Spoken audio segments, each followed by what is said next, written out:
All right, everyone. Sorry we are a little delayed. You know, technology is a wonderful friend during this pandemic. So, good evening, everyone. I am Lavonya Jones, the lead facilitator for Remerge's Community of Reconcilers. And just to give you all a little bit about the Community of Reconcilers, of course, Remerge is led by Andy Odell, and the Community of Reconcilers is focused on gathering together to strategize communal action to see the fulfillment of Dr. Martin Luther King Jr.'s beloved community through our monthly events. And so our focus is really on developing actionable solutions to systemic oppression. We facilitate opportunities for our stakeholders to come together and really join together to be neighbors and friends. And so tonight, I am so excited. This is our final live for the year. As you can see, I have my wonderful Christmas hat on here, trying to bring a little joy and cheer. But I have my sisters with me tonight. It is the time for the sisters to speak. So we are going to have a conversation on this election. This is our Black Women Post-Election panel. Last month we did the men. And all of these ladies we have spoken to in our Community of Reconcilers events this year. And so we wanted to bring them back to do a little checkup, see how we're doing, and really have a discussion on how we're feeling as Black women about this election and how we can move forward. So I will open the floor and let them introduce themselves. I'll start with how I see everyone on the screen. So Michelle, we will start with you. Hi, everyone. I am Michelle Marks-Osborne. I am an anti-racism and anti-misogynoirism consultant. I've created a method that I use called the disruption method. I work in secular spaces as well as religious spaces because both need help, especially with racism and misogynoirism. I am also an ordained elder, and in my spare time, when I'm not pursuing a graduate degree, I make tea. So that's how I relax. And I am so glad to be here with Lavonya and these other wonderful women because I believe we have something to say. Absolutely. Thank you so much, Michelle. Thank you for being here. And she's also my Hampton sister. And so I'm also going to introduce my other Hampton sister, Pastor Jade, if you could introduce yourself. Yes, Hampton is in the house. Well, my name is Jade Lade, as you can see on the screen. And as Lavonya said, I am the co-pastor of Convergence Church. My husband and I are church planners in Atlanta, Georgia. And I also have an organization called jadeley.org, which I have done business expos. I minister to women in different capacities, and men like to sneak into my conferences as well, from what I hear. But I also am very passionate about the anti-racist message. I wrote a book called The Ferguson Dilemma, Healing America's Racial Wounds. So that's really what my focus is right now. And the last piece that I'll say about myself, just on a ministry level, I am in grad school now at Fuller Seminary. So that's what I do, and a little bit of a very bite piece of what I am. Oh, on a personal level, I have 4 children and have been married for 15 years. So. Awesome. Thank you for being here, Jade. Thank you so much. And last but not least, our other HBCU sister in the house, FAMU. Kristin, if you could introduce yourself. I am Kristin Denise Hemingway, a proud FAMU graduate. Although I love all HBCUs. I'm an HBCU advocate till the day I die. Amen. I am definitely an anti-racism advocate. I'm a youth and community advocate. Education is like my wheelhouse. I want to see us make education equitable for the least of these so that they don't have to continue to be the least of these. I'm also a graduate student. It's like everybody on this call is in school. So the semester just ended for everybody. Oh, we're like, yes. Now we got some mental bandwidth. I'm a graduate student in instructional design and technology because I want to change the way that we teach teachers to teach our kids so we can deal with that equity issue. So I'm super glad to have a new administration in the White House. On a personal note, I am a huge self-care advocate, so much so that I wrote a book, The Black Girl's Guide to Self-Care. I have a self-care podcast by the same name. the Black Girls Guide to Self-Care, because I believe as we make society a better, safer, more equitable place for Black women, we actually make it better for everybody. So that's Well, I Awesome. guess I should drop where I go to school. I go, Yes. I go to UNC Wilmington. I'm pursuing a Master of Arts in Liberal Studies and preparing to enter into a PhD program in American Studies.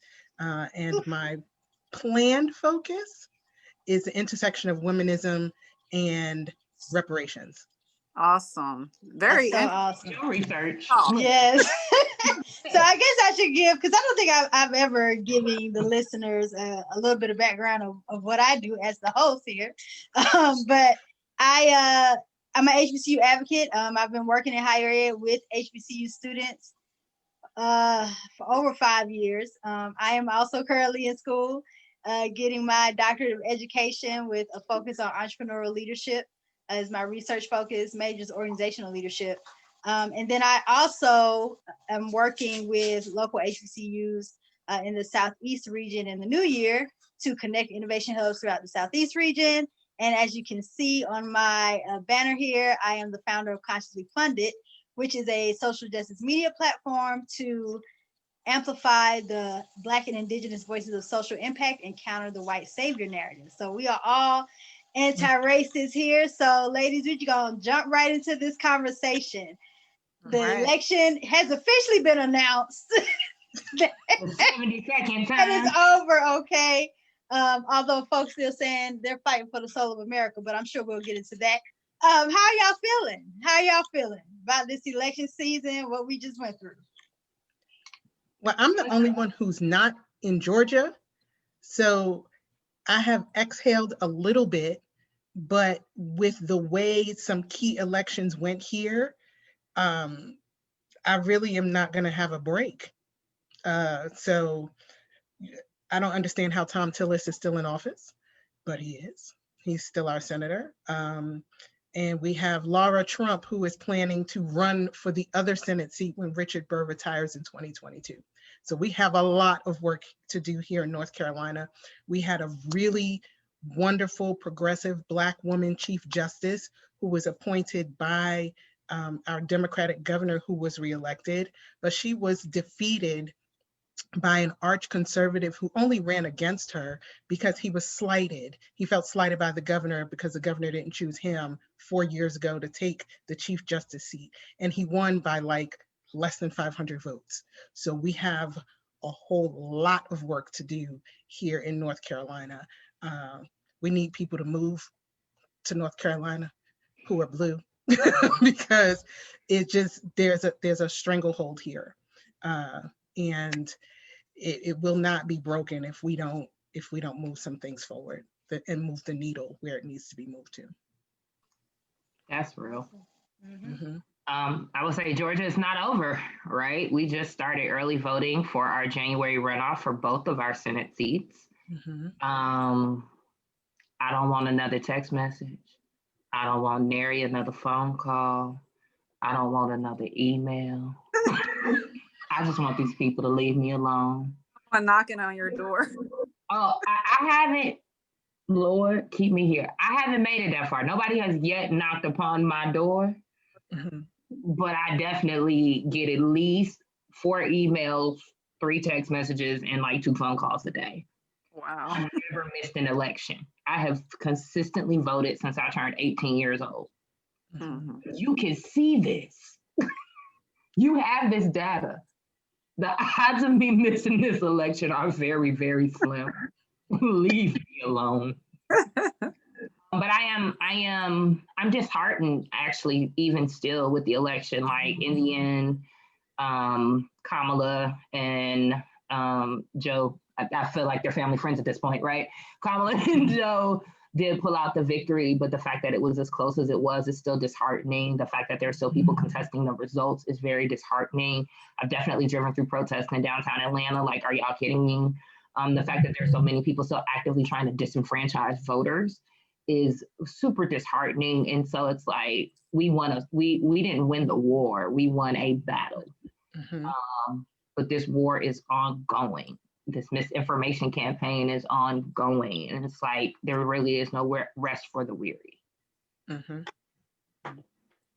Well, I mean, when you talk about a war going on, a lot of people are saying this is, I'm probably not answering the question directly, but I'm going there. That this is the most divided that our nation has ever been. I don't think that's true. When you think about the Civil War, you think about the history of our nation, this is not a new thing. So I think there's a lot of this concept that this is new. I mean, it's being brought to the forefront. I remember in 2006 or so going to a historically Black college because we were doing ministry at Morehouse, Spelman, Clark Atlanta, and I actually remember standing talking to people about racism in America because there's just such a strong intersection of the racial history and these particular elections.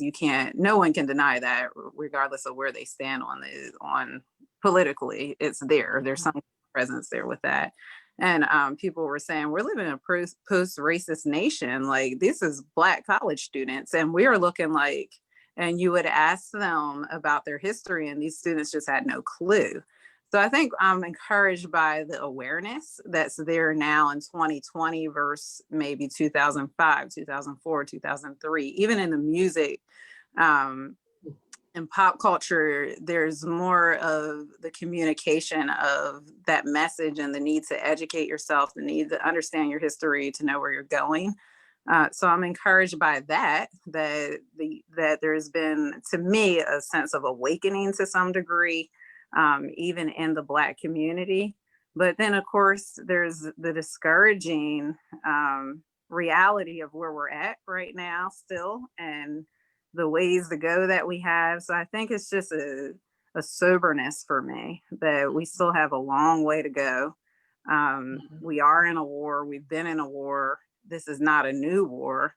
And that we have to be ready for a marathon, not a sprint. So it's not time to like just chill out and say, I'm going to just get comfortable. That's not where we are, even though we have now had, since the time that I mentioned, a Black president and now the first female Black vice president. It's just not time to kind of shut down and take ease in Zion. There's still a lot more to do. So that's kind of where I'm at. Personally, how do I feel about it? I have a sense of peace and also a sense of urgency. So that's how I'm feeling. But people are still knocking on my door. It could be the neighborhood I live in. We have state reps and stuff living in my neighborhood. So you're going to get, I think this week I've had 2 or 3 people knocking on my door. It's a pandemic. Go sit down. I'm still getting with it from every angle. Like, you can't even drive out my neighborhood without signs everywhere. So Wow. It's Well, I can't say maybe because I live down in the country a little bit here in Atlanta.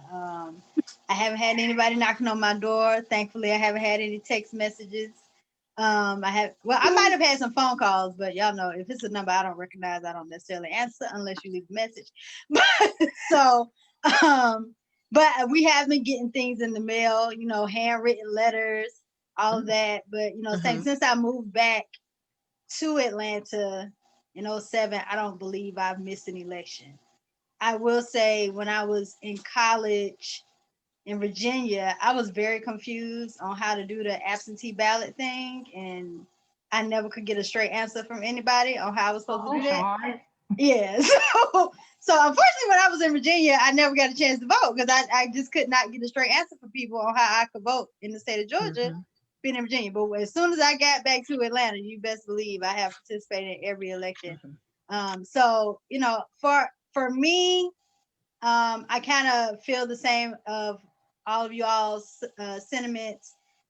Honestly, I'm a little nervous. I'm a little nervous because these people are really like trying to overturn this election. And I'm like, y'all, we had an election. The results are clear. Let's just, we weren't trying to overturn 45's election. We didn't agree with it, but it was what it was. And it was like, all right, we got to fight. We got to do what we got to do. But I mean, I just feel like they are just trying to pull out everything. Because someone said on Twitter, I guess they felt better about it being announced today that Biden was the official winner. But I'm like, I feel like they're going to try whatever they need to try until they get their way. Well, I'm sorry, go ahead. No, go ahead. The fortunate and the surprising thing, honestly, was the Supreme Court shut it down, right? Yes. That was the part that had me a little queasy on the inside. When it was like, it's going to this court where he pushed through these appointees. Are they going to be reasonable? But they shut it down. And it was stated they let the case from Texas come to the Supreme Court to shut it down so that no other state could do it. Right. Well, see, I'm of the belief that Chief Justice John Roberts was probably cursing everybody out. And like, y'all can mess with my legacy if you want to.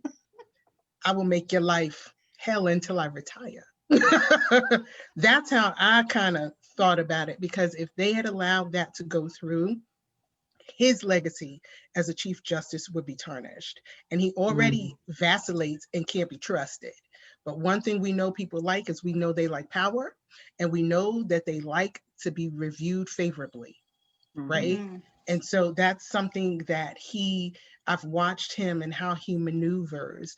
That's something that he does frequently. He is often a swing vote, but his legacy means a lot to him.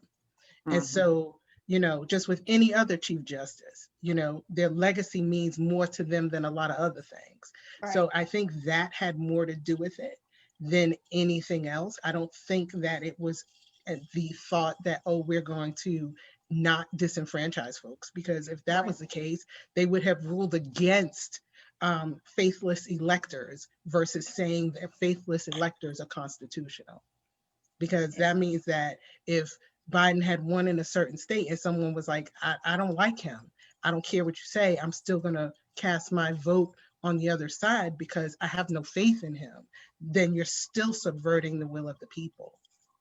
Yeah. So I don't trust, except for my New York City sister, because I'm from Harlem, she's from South Bronx, except for Sonia Sotomayor, I don't really rock with none of them.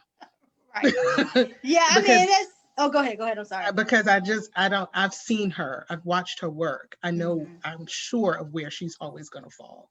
So yeah, I just, at the end of the day, I feel like the election of Joe and Kamala does make our work a little easier, but we still got work to do. Like, this has always been an inequitable country. The issues that we currently have, we've always had. And that was the thing that I think was the most alarming to me, because I've said to people before, I had a family member that dealt with 45's accounts when he was in business, so I wasn't surprised by anything he did. He's very predictable for me. But what was alarming was hearing some of our white brothers and sisters say, we've never been this divided as a nation, especially those that were like 67 years old. I'm like, y'all, 40 and 50, we were being lynched. What do you mean we've never been this divided? So you have to recognize that their we doesn't include us. And that's what someone said to me, that it's not the we as a country, but it's that white people have never been this divided. Their families have never been this divided. Right. They are not, this is new for them in the last 4 years. People saying, you voted for him, I'm not coming to Thanksgiving, I'm not coming to Christmas. Now no one's going anywhere, but still, people are not calling each other. People are not talking the way they used to. People used to be like, well, that's just my dad or my crazy uncle. They're not doing that anymore. And so to me, it's just like, I'm still uneasy because I don't know what y'all are gonna do down there. Because every vote is going to be broken by the vice president if you give us those 2 seats down there. And so that's like imperative. So if I don't sleep, it's because I'm worried about Georgia. At a certain point, we've got to remember, we've just got to literally leave it in the hands of God, right? Do our part. This is not me saying we are not required to do a certain amount of work. Absolutely. This is me saying that after all the work is done, we've got to sit it politely in the lap of God and let it go. Because even have- if we get the 2 Senate seats, it doesn't change the fact that our government has consistently not paid attention to the people that are in the greatest need. Like that's not new. That's happened with both Democratic and Republican control. Right. Yep. So that's not new. And the reality is, like, I've had to explain this to some people who don't vote for various reasons. I try not to get into that too deeply. You have a responsibility at the local level that you cannot put to the side because you don't like federal politics. And so I keep telling people, like, the federal policies may never really get to you, right? But them local ones are going to impact you very deeply and very quickly. And so I think we have overemphasized this national election to the detriment of some of our local politics, which is why I think it's the situation you're in North Carolina. Everybody's focused on trying to deliver on this national level that we forget these state judges are going to have a far greater impact on my life. Well, I don't think we forgot, to be honest with you. She lost by less than 500 votes. And there were nearly 2 million votes cast in the entire state. So it's not that people forgot. It's just that I really wish I could get my hands on that election data and see who it was. Yeah. It's coming. And I would still venture to see how many eligible voters didn't vote, right? There's some eligible registered voters. We have issues here with voting, though. And here are what our issues are. We have no voter ID laws right now. That's going to change next year because our new Chief Justice, he actually wrote in a dissenting opinion and disrespected the Chief Justice and another Black woman justice, like by name. Wow. I believe that. That doesn't feel new. Right. So, but people who relocate here and have never paid attention to politics in the South were like, oh my God, he did that. I was like, why are you shocked? Like, but I think they were shocked by the names being put in, you know? But I think people are paying attention. I don't think anybody thought he would win. And when I say anybody, I'm not speaking of us. I'm speaking of them. They didn't think he was going to win. Right. But we also have to remember that 45 won North Carolina. Yep. One of the things that was happening here is that people were sending in their absentee ballot requests and getting letters back saying you didn't complete this right, you didn't do that right, you didn't do that right. And so people automatically began to feel disenfranchised. And they even did a story here on the news for about a week. It was on every day, Monday through Friday, about how the Board of Elections was rejecting Black and Brown absentee ballot requests 30% more than everybody else. So we knew what was going on. We knew what was going on. And you can vote here with your Spectrum bill.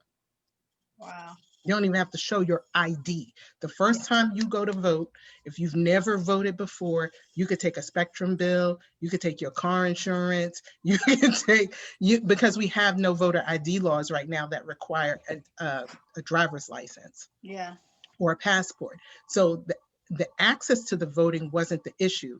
It was the fear of going to the polls and having your absentee requests denied or questioned. That's where it really hit the road.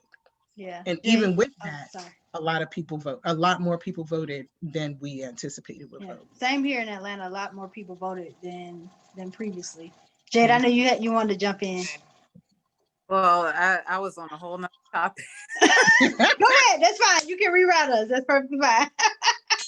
Hit that curb on 2 wheels.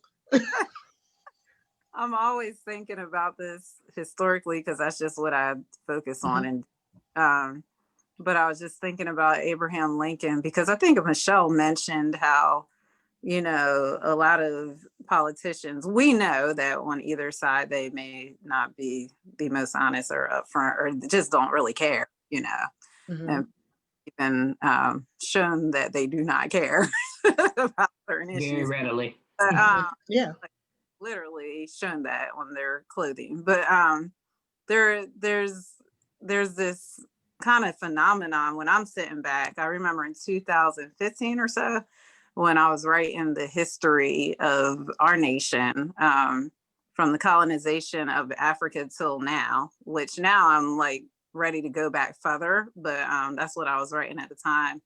And I remember sitting there thinking, because I was in Kennesaw, Georgia, off of the Civil War exit. And if you look at this past year, there was protests in Kennesaw, and we had this one man that had a Confederate museum there, and he just was like notorious. But once everything started getting closer and closer to the election, I guess he rallied his group, in Georgia, and it became national news. But when I think about that time period of the Civil War and right before the Civil War, I remember thinking we're ripe for something like that. Not necessarily a war, but just maybe a spiritual war, a political war, a race kind of more tension is coming. There's a reckoning. And people at the time, they kind of were feeling it, but I don't think people realized what was really about the extent.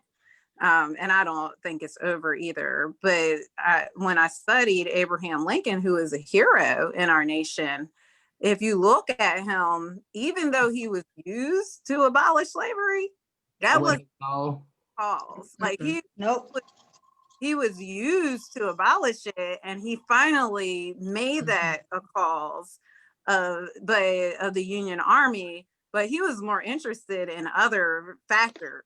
So sometimes we get our victory as a byproduct of what someone really wants. So when you talked about really wanting a legacy, that could be working to our benefit, but it's not necessarily because a person necessarily is focused on that or cares about that. So from the stance of just being Christians and really fighting against racism, I do think is very important that we pray in that direction, as Kristin was saying, that ultimately, and we have to put feet to our prayer. We can't just sit there and pray and not vote and not do anything. But the way we pray is really important, because people can make decisions through the sovereignty of God that they never intended.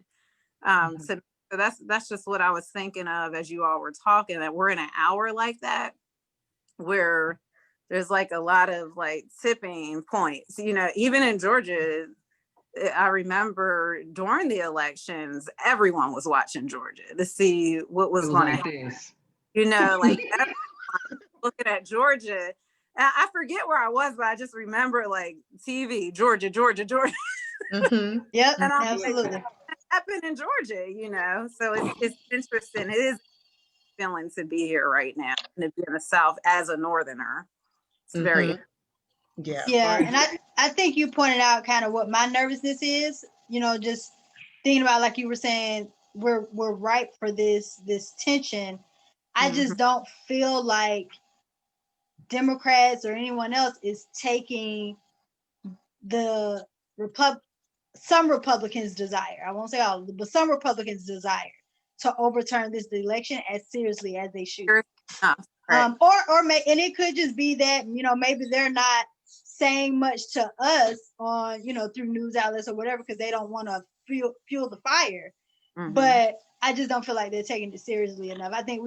I feel what it looks like is like we're just going on with our lives. Like, okay, Biden and Kamala are elected.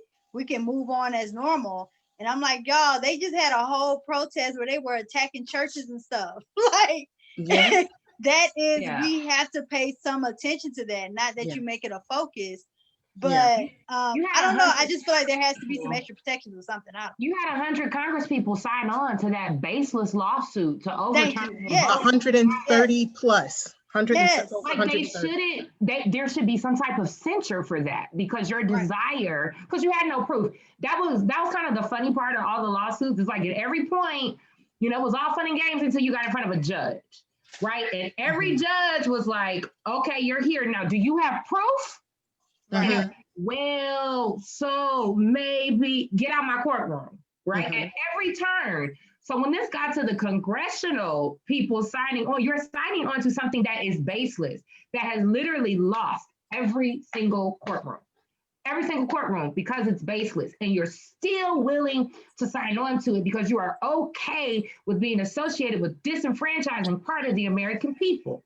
There should be a public censure for that. You should not be allowed to be sat in your seat in Congress because you have proven through your own actions, your good free will, that you are really not about the American people. Yeah. Well, see, I have to kind of like swerve back to where Jade was a little bit. And with that, we have to understand, I teach a workshop a couple of times a year called The Impact of Racism on American Christianity. They don't think we are worthy of the vote, but they will go to church every Sunday and every Wednesday, and they think that God is smiling on their actions.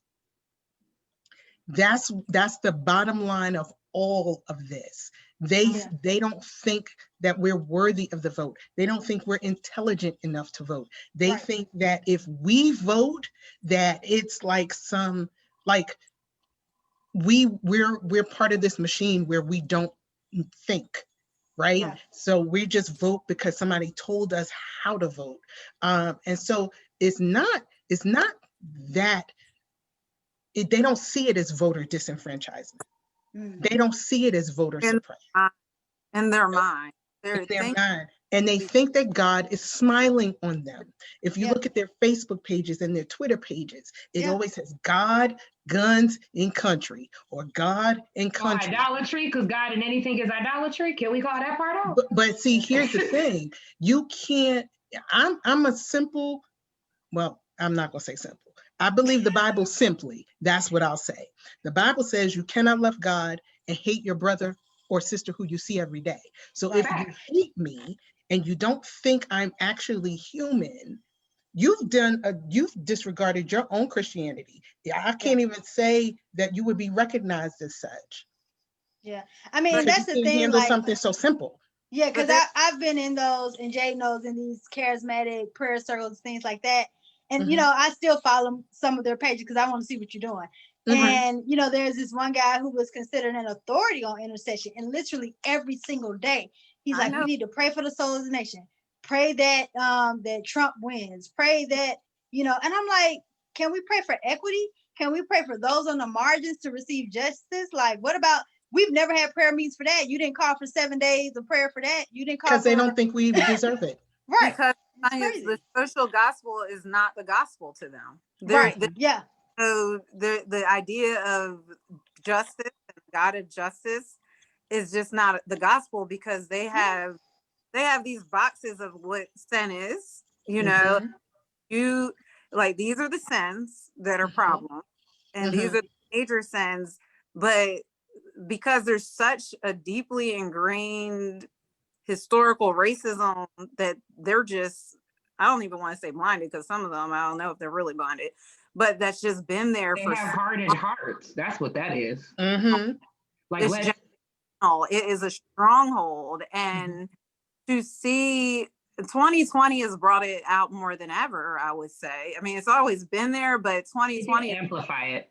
Line, like, this is where you are and this is where you are, and it's clear. And so this is not new, because this is a hard saying for me to say, like how Jesus would say, this is a hard saying, but the hard saying is that the same groups that historically, and their groups and their denominations and their tribes were for slavery. These are the same groups of people that Dr. King was writing a letter from in his letter from Birmingham jail. Yep, that was attending lynchings on Sunday. After church. Yeah, packing a picnic basket and going to watch all this foolishness. Yes. But there's a part of the Bible. I'm sorry, Jade, you were still talking. I can wait to get done. And that I'm surprised, but I'm not surprised, because it's not. And if we go further back, which I've been doing lately, and you look at the history of Christianity in Africa, way before, I'm talking about in antiquity, 400 years before, in the early church, there were always two forms of Christianity. Let's not be confused by that, because the African and Asian Christianity was always very different than the Christianity of Constantine, the Christianity of the Roman Empire. They were like different worlds. And to this day, you could look at Ethiopia, you could look at the Ethiopian church, you could look at the Egyptian church. Coptic Yeah. church. Look The at them. Coptic, that's Ethiopian, there's yeah. a whole different thing going on there, and that people don't want to talk about it. But a lot of the church mothers and fathers that were African were being persecuted by the white church establishment, you know. So it's not a new evangelized. from slavery or something like this. This goes way back. And the absolute refusal to repent of that, to repent racism that has been there since people like the church father Moses, the Black, right? He's sitting there meeting white missionaries and debasing himself because of the color of skin, because that racism has been there for so long. So I really am looking at this, and there's such an intertwining of their Christianity and what they believe about Trump, what they believe about politics, nationalism, and all nationalism. It's all mixed together, and they believe this. I mean, they would die on it. They believe it. We're sitting here down that hill. Yep. It's people, minorities, Black people. We're sitting here like this is laughable, but they truly believe it, and it's a pride that needs to be humbled, like Pharaoh. And until they choose to turn from it, which it will take a Moses, right? That's always what we've seen for that to occur. They're going to stick to it. They're going to stick to it because that's what's just been going on for many, many years. So there is a sense, there need to have concern, not fear, but there is a need to have concern, as there has been such a strong, such a strong sense of empowerment and resurgence of white nationalist groups since the current administration has been in office. And we can think that they would not do the things of the past, but they will. Like, I believe that with all, and people will say, Jade, you're being extreme, but I believe that there are groups that have been around. Like, there's a church right here around the corner that they were still having KKK in 2017 in the church, you know, in Georgia. And I know that for a fact because we were trying to do a one race meeting there. And we had to deal with the KKK not wanting us to have Black people at the church. So we're not as far ahead as we think we are. So I don't think we are ahead, right? So that part, I take a very sober assessment of where we've always been as a nation. And the biggest way you can do is pay attention to how we treat our children, right? Because they are innocent citizens. Right. And what we are willing to do to children, what we are willing to not provide for children, is a very clear indication of how we feel about people. Right? Because children are children. Like, babies are cute. They're like chubby and fat and giggly and happy, and you're like, babies. Kindergartners are cute, right? But it's the truth. So they're going to typically get the best, the most genuine, because they're innocent of what you have to give. And based on what we do to those kids, we indict poor people, we indict ethnic people, we indict anybody that does not fit the white middle class mold. And it is evidenced most easily through our education system and through our healthcare system. Right. And so going back to what you were saying originally with the church part, Jade, like, there's a part that I've had to kind of rest on and give me some peace about all of this, because I have run myself ragged in certain instances trying to get people to see things and to understand things. The Bible says at a certain point, the Lord will turn you over to your reprobate mind. Right. And if has turned you there, it is only the Spirit that can bring you back. I'm a lot of things. I ain't the Spirit though. Right. And I've had to learn to, shake the dust off your feet, right? And and refocus. And so when we talk about what we want to see moving forward, I want to see a refocus and a reprioritization on helping the least of these. I want to see a refocus and a reprioritization of bringing about equity. That's where I'm at. Absolutely. Equity. Yep. I want people to understand, like, I've gotten really, really annoyed with Black people that saved the country, Black women that saved the nation. Black women didn't save you, we saved ourselves. Right. You're the byproduct this time. Right. You benefited from the fact that I was like, this is, we knew as a group, this is what we need to do for us. And we're still going to usually, if history continues in the way that it has been, we will receive the least amount of benefit for the most amount of work, right? Mhm.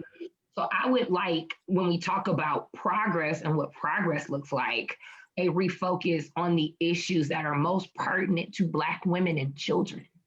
Because if we can make our nation a more equitable and safe place for Black women and Black children, I guarantee you that by default, everyone else will be doing better. But see, you have to remember something about this country that we live in. And that is that this is the country, in order to do what you're asking people to do, they have to come to terms with the fact that opportunity is not equitable. Right. They have to, and people here are quick to say, this is the land of opportunity. And I'm quick to say, where? Based on who you are. Right, Well, where? Because when I go to the bank and my name is straight up Anglo, if you don't see me and I don't fill out any demographic information, my name says something that someone else's name may not, right? But when you see my face, it's like, oh, well, we thought, or whatever. But people here refuse to come to terms with two things. The first is that identity politics is built into the foundation of this nation. Right. If that wasn't the case, we wouldn't have had slavery. Right. It was built solely on identity, right? And so when people, identity politics, again, you can't get away from something that's in the roots. It's built into the foundation. Until you dig it up, and you got to cut up the root and you got to burn it so that it can't go back into the soil and take hold and grow again. Right. The other thing that becomes really important is the fact that we've allowed Christianity to be manipulated in a way that it is absolutely unrecognizable when you actually compare it to scripture. Right? Because when people say social justice is not biblical, I take umbrage with that, because one of the names of God that we never talk about is Elohim Mishpat, which means the God of justice. That's where the whole idea with the widow who kept going in the parable and saying, to the leader, I need help. And finally he was like, fine, I'll give you what you need because So you leave me keep alone. bothering me. Right? But what she was asking for was the same justice that we're asking for. But the difference between her and us is that we actually have an option that she didn't have. We can raise our own leaders, and we can vote for our own leaders, and we can shift things in a way that she couldn't, only because of the society that we live in. Right. But we don't always do that. And by always, you mean pretty much never?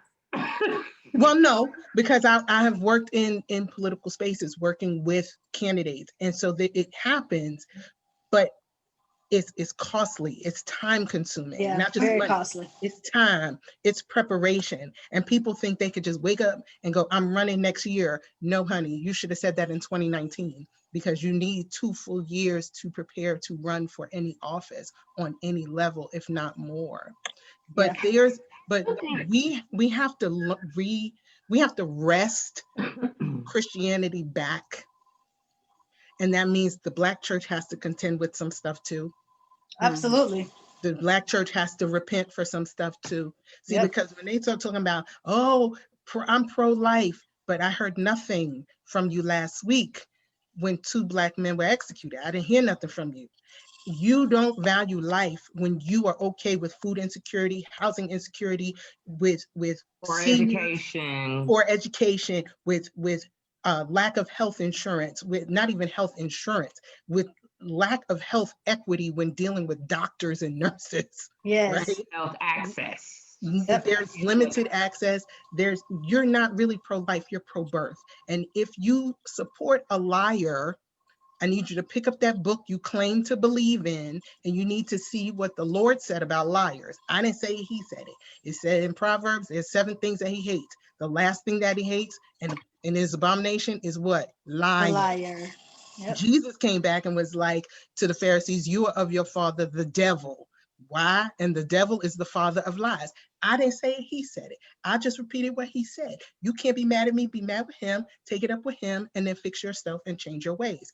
I don't have time for, oh, well, that's the white man's Christianity. No, it's not. Christianity went into Africa before it ever touched Europe. You need to get your Missionaries mind from right. Africa went to Europe. That's who evangelized, right? We have to teach the truth of our history.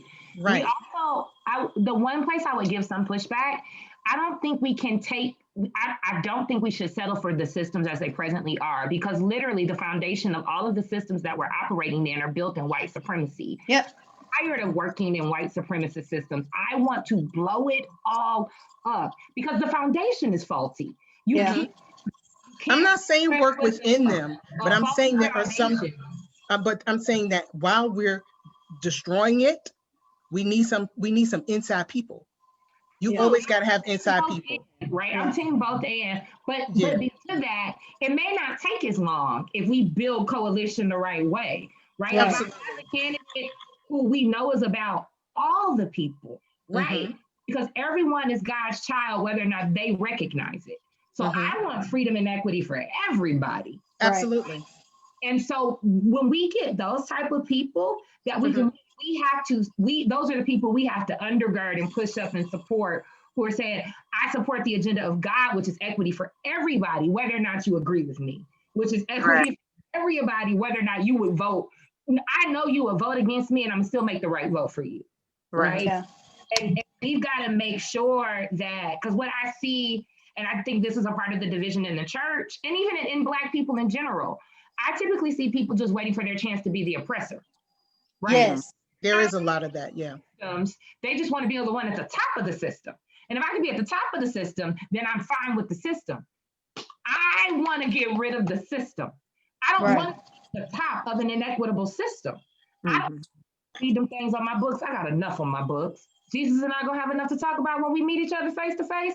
I don't want to add nothing to it. So I need to find my people. And this is why I actually find myself more often working with people outside of the church than in the church. Because I find people in the church talking about blowing up the system. They want to either within it, right? Which means at a certain point you succumb to it.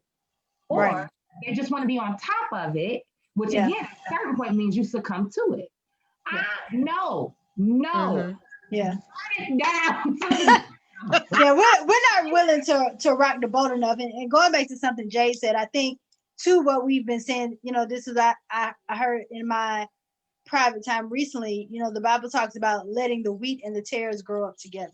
And I think that's what we've seen in the church. The wheat and the tares have grown up together. Yeah. And now those tares are being exposed. We're seeing it clearly who these tares are. And it's just even the Black and brown ones.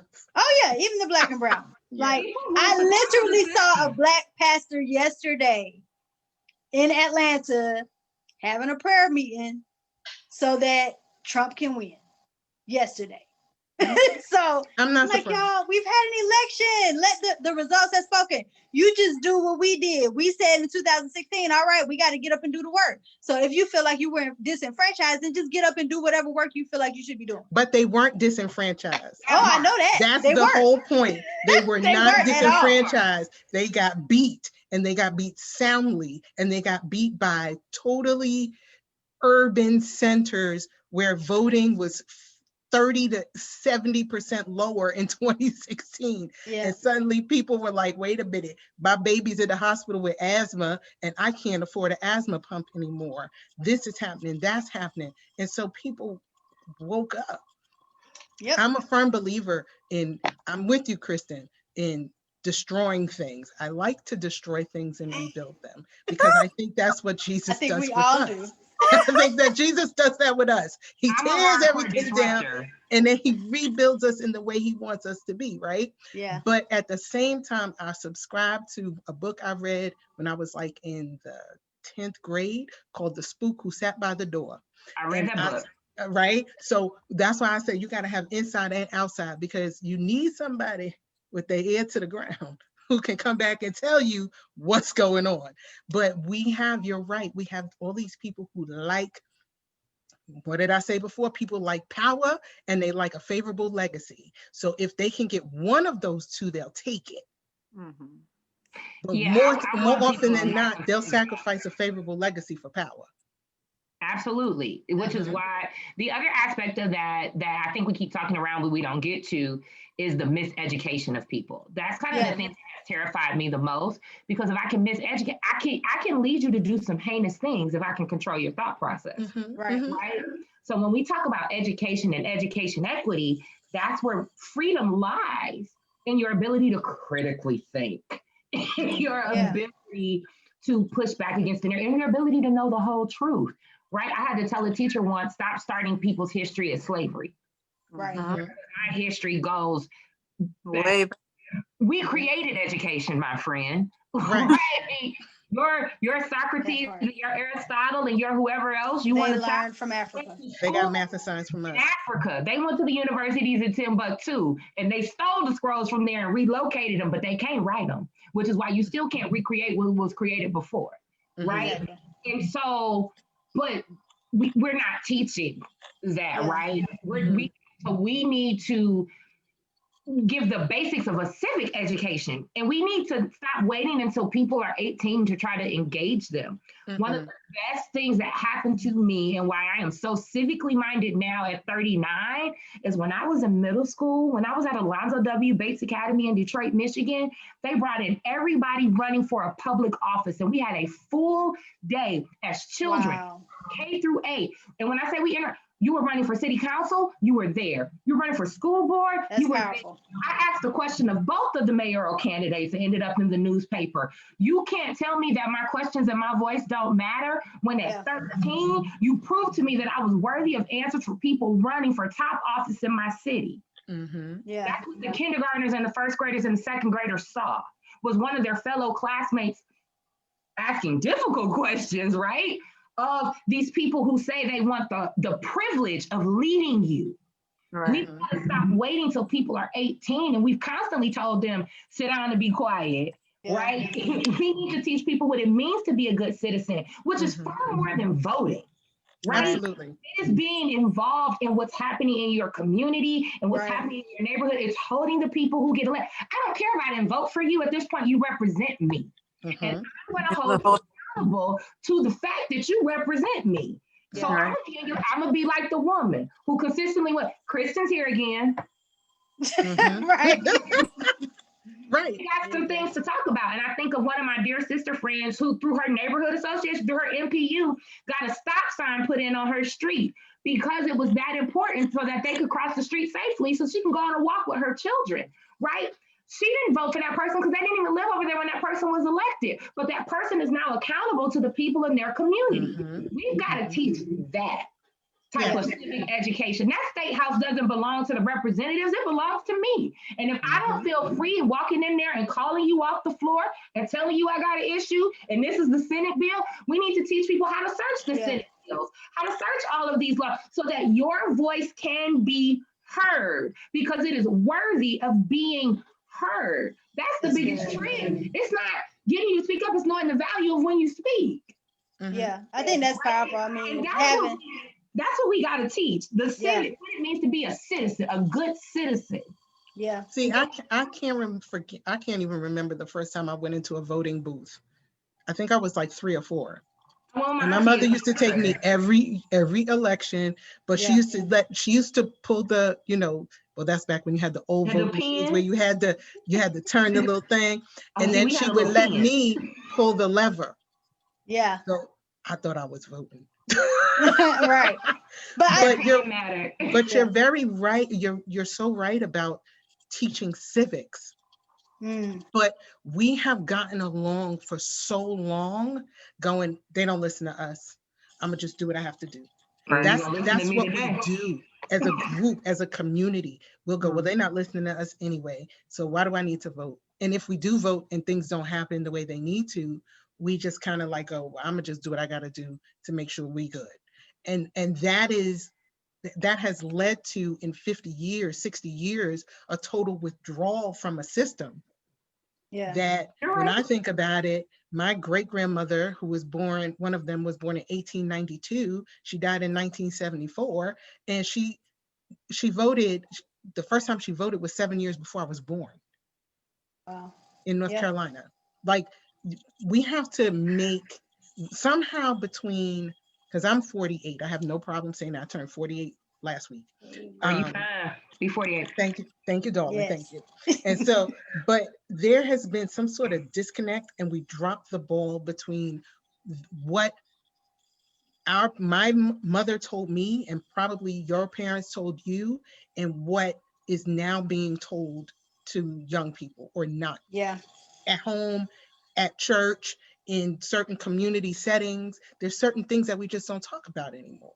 Yeah. Well, go ahead. So that makes it, that makes the challenge even greater, because like Jade said, she's talking to college students who have no idea of their own history. Yes. That's sacrilegious in a lot of, well, it would have been in mine. You can know the Bible all day. You better know where Black people came from too, and what we've done, and how brilliant we are, and all of this. I remember the Stevie Wonder song, can't think of the name of it now. And he's like, who discovered the North Pole? Matthew Henson, a Black man. I mean, that was like every day in my house, that song. Yeah. But I think that's the thing, man. The church doesn't have that role, the Black church in particular, that we used to have in getting citizens involved. Like, you had civil rights meetings in churches, you had that education happening. And so one, you got a large group of kids that are not going to church anymore. Let's just be real. And then two, the churches that they are going to, we're no longer having those conversations. And I think, Kristin, what you said is so important. You know, I think about here in Atlanta, all the MPUs we have, all the people running for office, those people should be visiting schools. They should be volunteering in schools, in the cafeteria. Because I think I remember, like, you know, when I was in school, they would come and volunteer in the cafeteria or something like that, you know, and talking to students and having those panels and getting the students the ability to ask questions. That is something that should be happening in every school. So why kind of a question to all, I'm sure I have some thoughts on this as well, but why is it that shift has occurred? Because you can't really get to this, the way I think, at least, you can't really get to the answer, the solution, because I don't like sitting around talking about problems all day, not coming to solutions until you figure out why. What happened in our nation? What happened in the African American community that from the 80s till now, there's been that much of a shift? I mean, when I was a child, we were going to church to do Black History Month, and we learned everything you could imagine. So I'm in the generation right before this next generation. I'm looking back like, y'all don't know nothing. What happened? I learned it in school, right? Yeah. I don't think there's a one fix, right? Because I didn't grow up in the church, right? But I grew up in schools where even teachers that didn't look like me, we had an event called Bates Battle. It was one of the most pivotal events of my academic career. I was participated in Bates Battle from 4th through 8th grade, which was this huge Black history, like, game show thing that my whole school did. It was sponsored by the 7th grade social studies class, who was taught by Mr. Yee. Right? And Mr. Yee empowers students to literally run every aspect. Like, you couldn't wait to be in 7th grade, because you knew in 7th grade you ran Bates Battle. And we literally got a packet of like 350 to 400 African American history facts. This happened for me every year from 4th through 8th grade. It didn't happen in the church, it happened in the school. But it's why we need to equip kids across the board. Yeah. Right? Absolutely. It should be happening everywhere. One, because Black history is American history. So can we just do that part? Yeah. And also, I think there was a shift in what was important. I do believe that there's something to be said for a national agenda. Yeah. We don't agree on everything. We don't have to agree on everything, but there are some things I think as a community, we can get the majority of people behind. 3 to 5 things to focus our energy on. I think part of why we've lost a lot of this is we don't have any kind of focus. Everybody has their own separate thing they're looking for. You have all these small things, and no one is looking for where we overlap because we're too busy focusing on where we disagree. Yeah. I think, oh, go ahead. I think some other things just from, you know, what I saw shifted. One, the media. You know, when we were growing up, you know, Jay, we had Cosby Show. We had all these Family Matters. We had all these Black family shows on television that these kids don't have now. So there was a shift that happened in the media. But then also, even when you look at our civil rights leaders, I think at least when I was growing up here in Atlanta in the South, there was this shift that one, we saw our leaders get killed. That's it, and right then there. two, those that remained, we saw them pimping communities for money, pimping communities for fame. That's what happened. It wasn't that integrity of the civil rights movement there anymore. You know, we saw drugs happening to our civil rights leaders and to the leaders of our communities, to our musicians that were important. I mean, if you think about all the Black musicians in the 70s and 80s that were just like completely strung out, you know, and now we have that now. So I think there was a shift in the media, and then also a shift in what was happening with our, there was this hopelessness, you know, and seeing our civil rights leaders get killed, and seeing, you know, people who claim to be for the people pimp the people out for money and fame.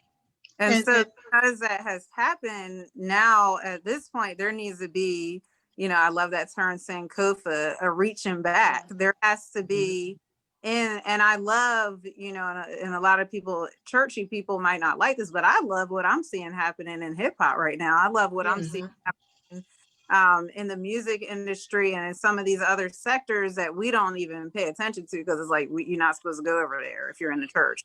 But they're giving a voice. They're talking about what's actually happening again. When Dr. King came on the scene, there was the same sense of apathy that you're talking about, Lavonya. He broke through the apathy in the church. He was saying to the church, wake up. You have to do something. You can't sit here and just keep letting these lynchings happen. You can't just sit here and keep watching your community just go down the drain. You have to do something if you want change to occur. And so I think that's what encourages me the most when I'm sitting here watching some of the protesting and what's coming to the forefront now.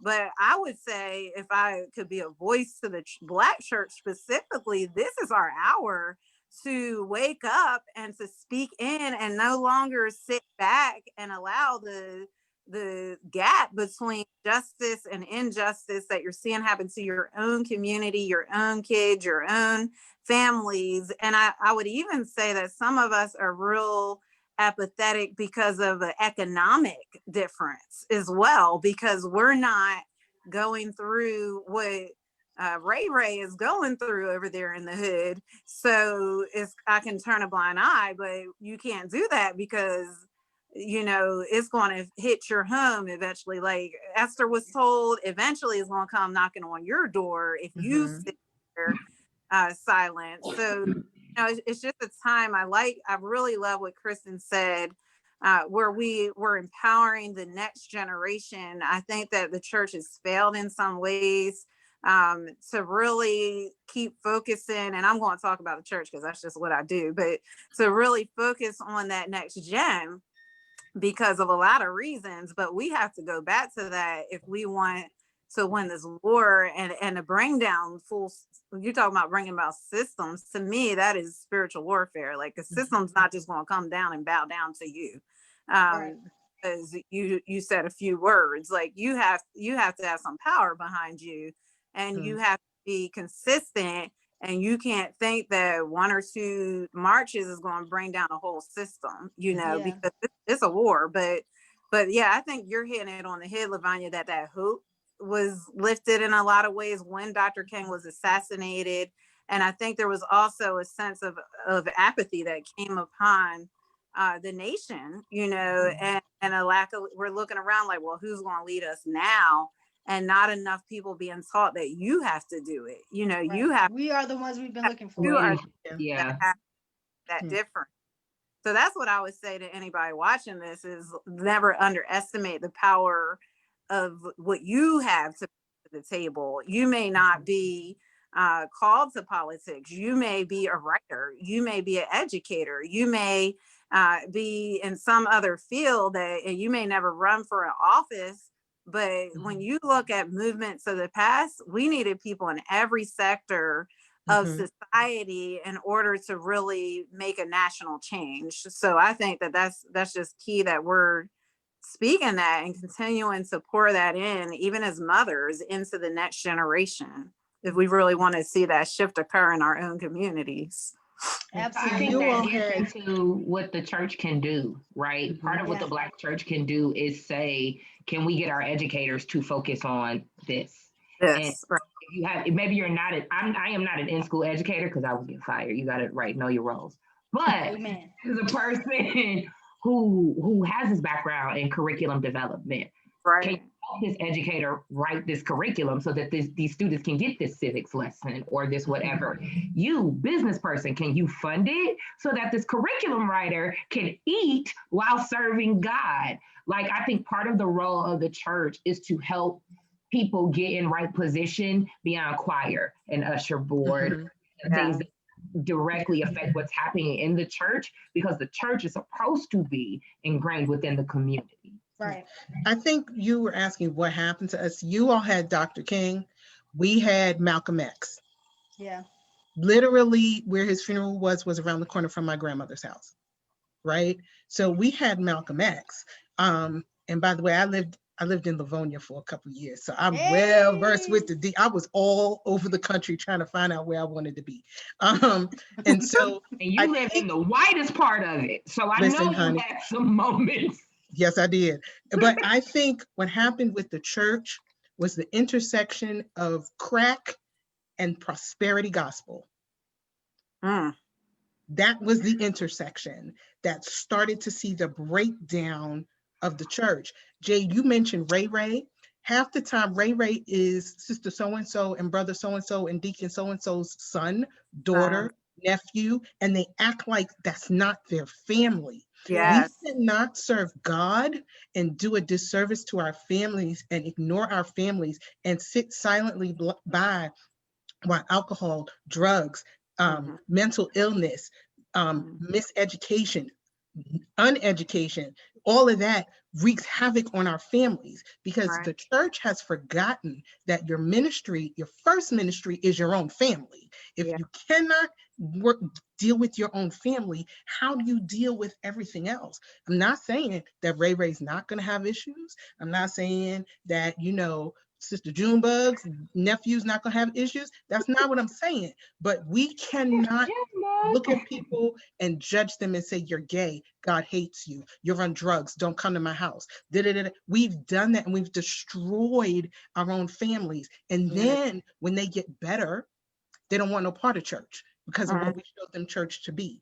And then their children who are impacted don't want church because they've seen what we did to their parents. And so we have a lot to repent for. We have a lot to repair. Repentance is not only to God. You got to go to those people you harmed and you have to apologize and you have to make it right. Reconcile. You have to reconcile it. And the Bible speaks of the ministry of reconciliation. We're so busy trying to reconcile everything else, and we have made a mess and a mockery of our own families. And so now, what do? We fix our house. Then we can fix everything else, because our families are the community. Right. One of the things I always bring up, I don't think I will ever not bring up because it was so life-changing, was my trip to Rwanda. And I just think there's so much to be learned from Black people in the diaspora about what it means to reconcile and restore. And they are just, what they've done in the last 26 years now since the genocide against the Tutsis is mind-blowing. But when you talk about understanding what it means to repent, to restore, and then to reconcile, like they have written a book on it. And I think we need to start utilizing tools that we know work. And one of that is radical truth telling. We've got to own our mess first. Because without owning our mess, none of these other things are possible. So we have to be very, very honest, very, very bold, and very, very clear about where we've gotten wrong, right? Yeah. And to say, we can acknowledge that at this place, I have caused harm. Whatever the reason, I might have thought I was doing the right thing. It turned out to be the wrong thing. I didn't know it at the time. That really doesn't matter because harm is still caused. And harm doesn't change because you had good intentions. right? So we've got to own that even where we thought we were doing that right thing, we were wrong. And because we were wrong, this is the harm. And now that we understand the harm, this is how we want to repair. Even if you choose not to reconcile, you are still owed a reparation for where we hurt you. Mm-hmm.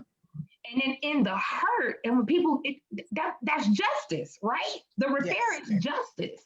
And once people have justice, we can now talk about reconciling. Right. But we want to reconcile prior to justice. And we There can't. is no reconciliation without justice. Exactly. But people None. act like it's possible. So there's all this focus on this reconciliation. It's going in circles. Right. But There's been no conversation about how you're going to bring about justice. Right. So we need to encourage these very challenging but radically healing conversations. And we have to remember something very key. The person who caused harm cannot dictate what reparations looks like. Yes. Ever. You can't tell me what you think you should do. I get to tell you what I think you should do to make me whole. And then you got to figure out how to make me whole. Right. It's not my concern that you don't think you can do that. Figure it out. If you want the process to work, you don't get to offend me. You don't get to cut off my hand and then say, I think what I'm going to do is, but I still have no hand. Right. What you're doing doesn't compensate for the fact that I have no hand. Right.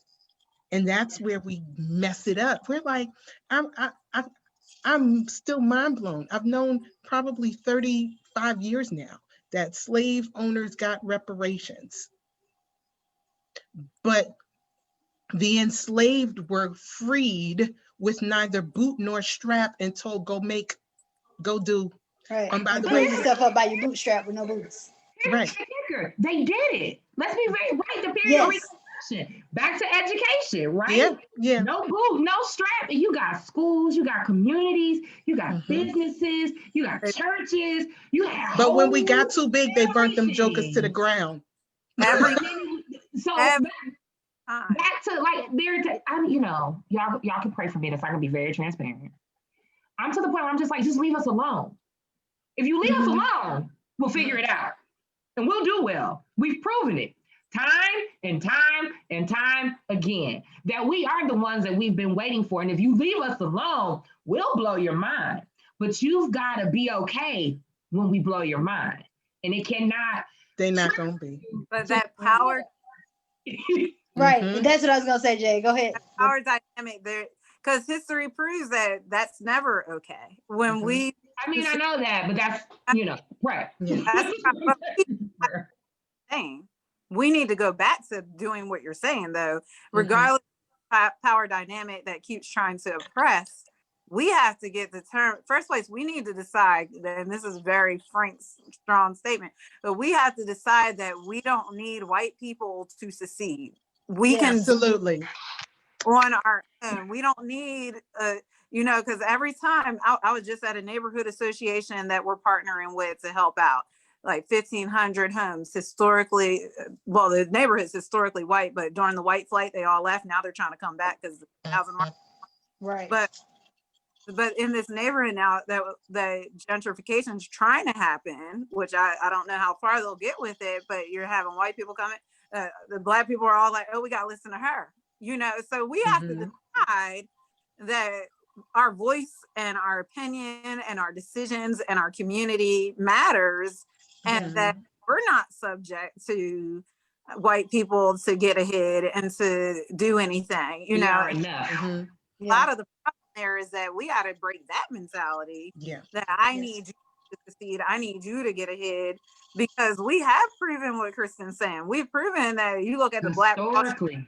Historically, we've proven that every time we unite and we come together and we trust each other, when you go to Africa, West Africa, they're doing susus. When you go to Africa, you're looking at people, they're buying whole housing complex cash, because for their families. And I've seen that with my own eyes in Kenya.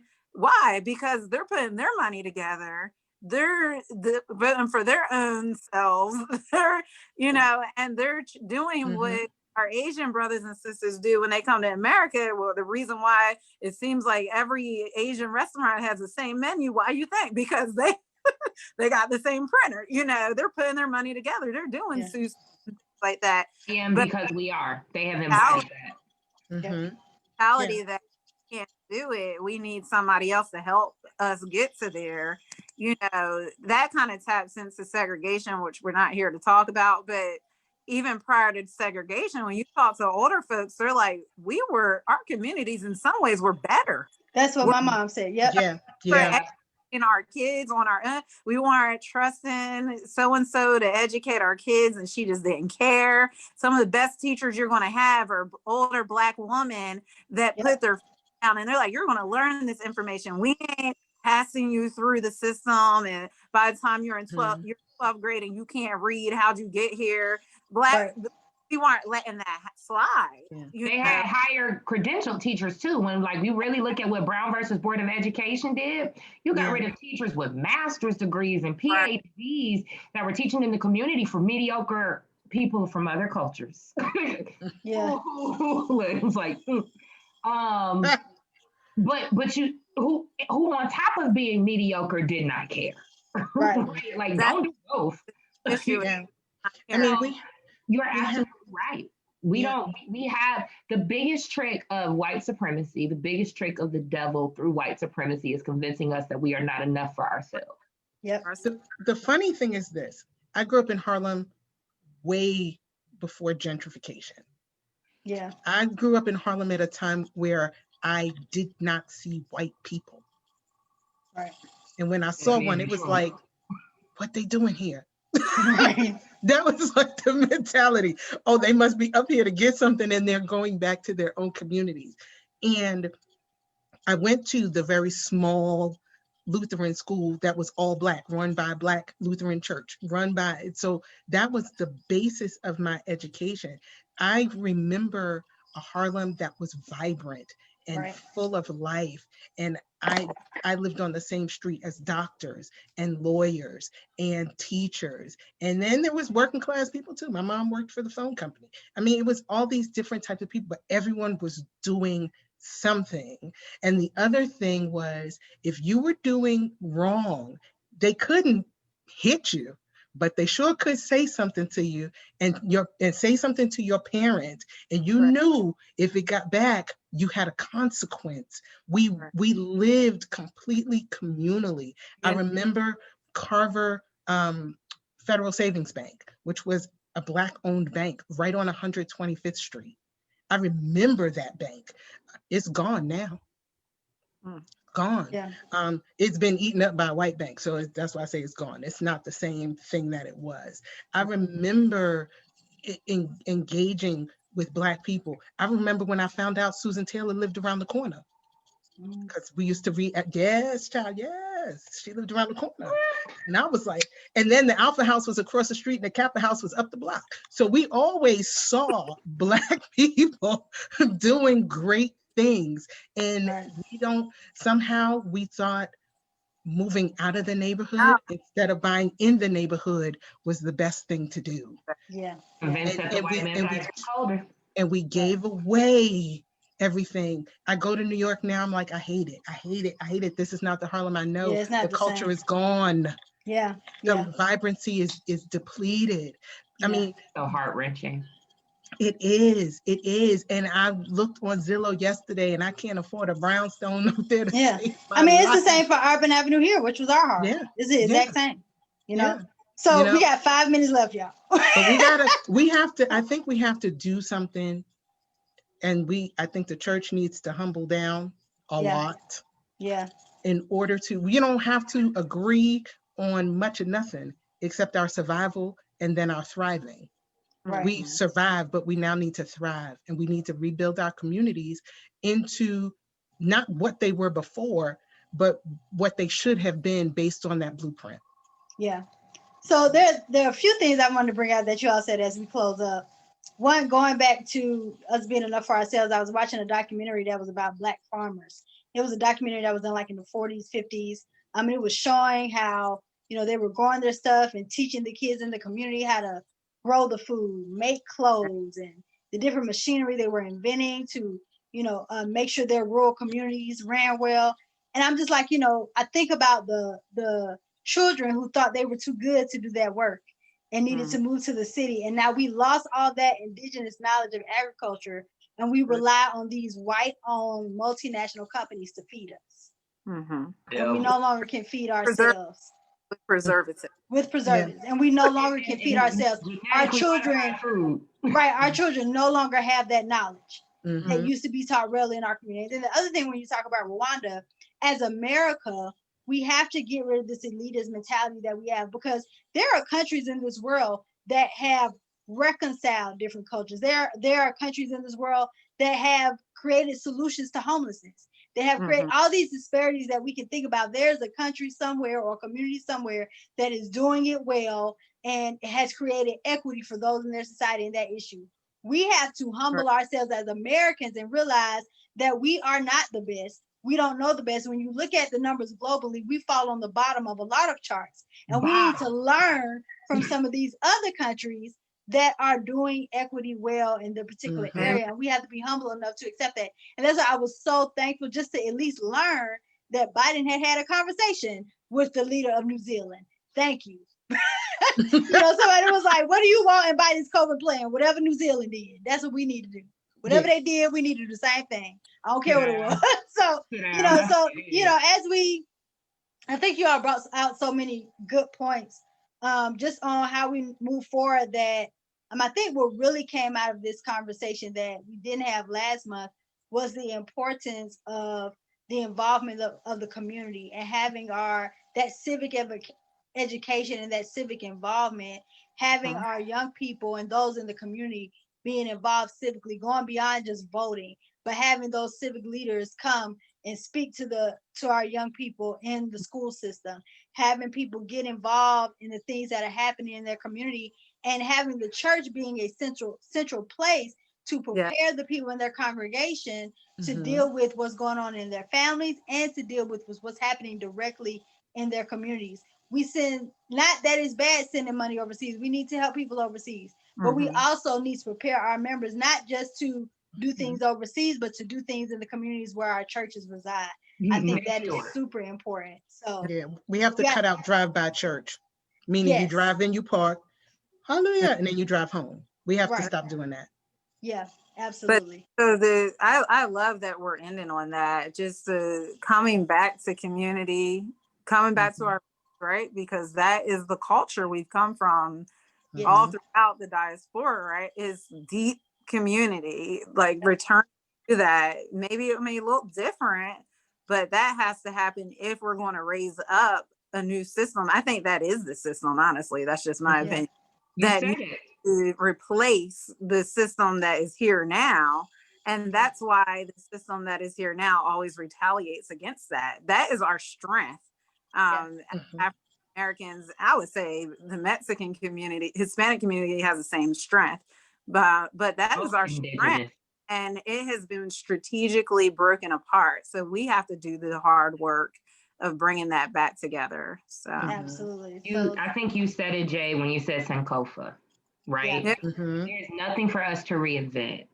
Our ancestors have literally given us the blueprint for us. We just have to follow it. It's still there. And that's why what you said, Kristin, about education is so important.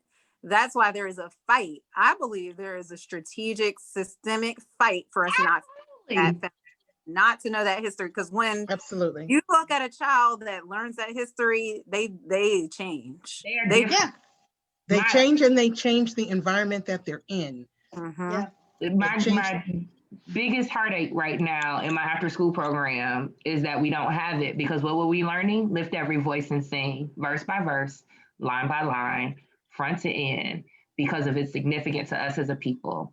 And watching them kids go from thinking it was just a song to being able to embody it and identify with the lyrics and what they meant for us as a people, it's a game changer. I don't have to tell you certain things anymore because how you feel about yourself has changed. Right. Absolutely. But thank you, ladies. I knew it. I knew y'all were gonna bring it. Like we don't need no questions. We got 2 questions. That's it. So thank you, ladies. Thank you so much. This has been a rich conversation. And I love that this conversation took a completely different dynamic than the conversation we had in November with the men. So I love it. Remerge, Community of Reconcilers, we have a lot of work to do. We know that the work is still on, no matter who is in office, that we need to be prayerful. That is not only that there is a spiritual warfare that we have to wage, but there's also boots on the ground, grassroots work that we have to do. So thank you so much to everyone that has listened. The replay will be up on Facebook for you all to go back and watch. And we hope everyone has a wonderful holiday season. Merry Christmas, Happy Kwanzaa, Happy New Year, all of those good things. We hope, I know this has been a hard season for many of us. And I just truly pray that this upcoming holiday season at least brings us some peace and some rest and some joy. That's why I have my little hat, because everyone smiles when you see my little hat. So I hope you all walked away with some rich strategies and nuggets that these beautiful powerhouse ladies shared this evening. And so I just thank you all for joining me so much, and we hope that everyone has a wonderful evening. Thank you all.